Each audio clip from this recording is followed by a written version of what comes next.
Hello दोस्तों, मैं हूँ आरजी और आप देख रहे हैं मेरा चैनल मोटिवेशनल राघा। आज शिवरात्रि के पावन पर्व में मैं आपके लिए शिव जी का बहुत ही सुंदर कथा लेकर आई हूँ। इस कथा की खास बात है कि यह सत्य घटना पर आधारित है। आइए सुने शिव की कथा, जिसका मैंने टाइटल दिया है शिव की महिमा।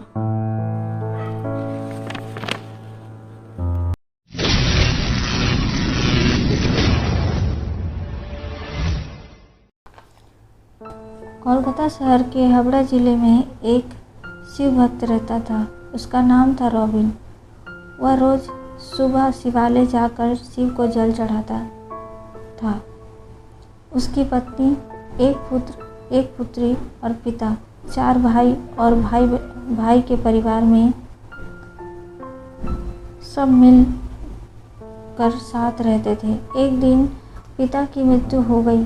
सब भाइयों ने ज़मीन जायदाद आपस में बांट लिया और अलग हो गए। अलग होने के बाद भी रॉबिन सबकी सहायता करता था। जब रॉबिन का बुरा वक्त आया, किसी भाई ने उसकी सहायता नहीं की।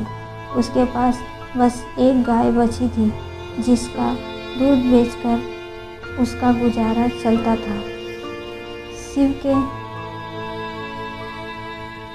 सच्चा भक्त होने के कारण रॉबिन कभी दूध में पानी नहीं मिलाता था, पर उसकी पत्नी चुपके से दूध में पानी मिला देती थी। एक दिन उसकी पुत्री का विवाह तय हो गया। रॉबिन ने भाइयों से मदद मांगी, पर किसी ने मदद नहीं किया। रॉबिन ने सोचा, अपने हिस्से की ज़मीन बेचकर अपनी पुत्री का विवाह करूंगा, पर किसी भाई ने सहमति नहीं दी। इतनी चिंता और तकलीफ में भी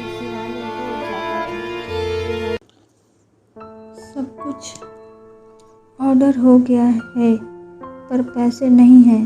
शादी के बाद बेइज्जती रखी है। शिव को जल चढ़ाते हुए रॉबिन बोलता है, सब आपको देखना है।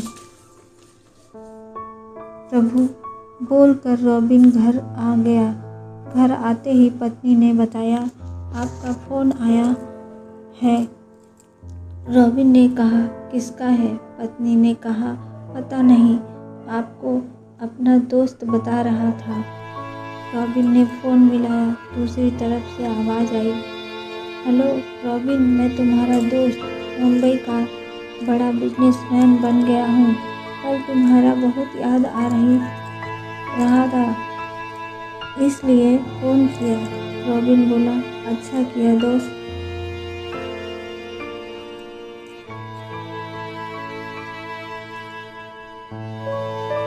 दोस्त ने कहा, क्या तुम मुझसे मिलने आ सकते हो? रॉबिन ने कहा, अभी तो नहीं, मेरी पुत्री की शादी है, आप भी आना। दोस्त ने कहा, काम बहुत है, आ नहीं पाऊँगा, पर गिफ्ट भेजूँगा, पुत्री को दे देना। शादी की सुबह एक आदमी गिफ्ट देकर गया। रॉबिन उसे अलमारी में रख दिया और कहा, जब मिलूँगा तो वापस कर दूँगा। कुछ नहीं आया, गिफ्ट भेज दिया। शादी हो गई। सुबह रॉबिन शिवालय गया, जल चढ़ाई, फिर बोला, प्रभु आज बेइज्जती रखी है, और घर चला आया। विदाई के वक्त पत्नी ने कहा, आपके दोस्त ने इतनी दूर से गिफ्ट भेजा है, पुत्री को दे दो। और गिफ्ट खोलने लगी। उस गिफ्ट में 2 लाख रुपए थे। रॉबिन ने जल्दी से दोस्त को फ़ोन लगाया और बोला, गिफ्ट की जगह रुपए आ गए हैं। दोस्त ने कहा, प्रभु तुम्हारी मदद करना चाहते हैं।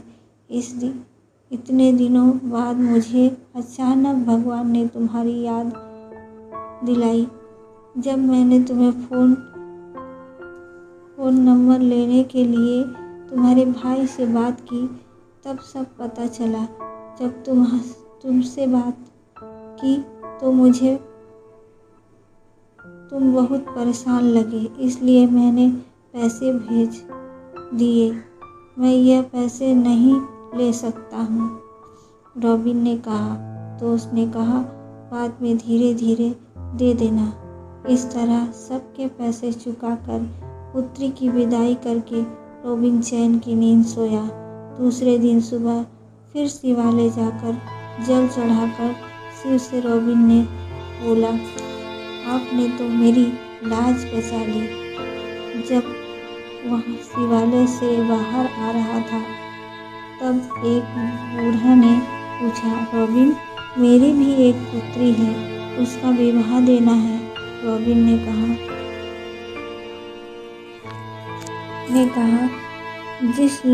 जिस लोगों को हम इंसान कहते हैं वो पत्थर के हैं, और जिसे लोग पत्थर के कहते हैं वह मेरे प्रभु बड़े दयालु हैं। इस शिवालय के अंदर बीचों बीच जो बैठे हैं उन्हें जाकर अपना दर्द बोल दो, वो सबकी सुनते हैं, बस वही तुम्हारी मदद कर सकते हैं।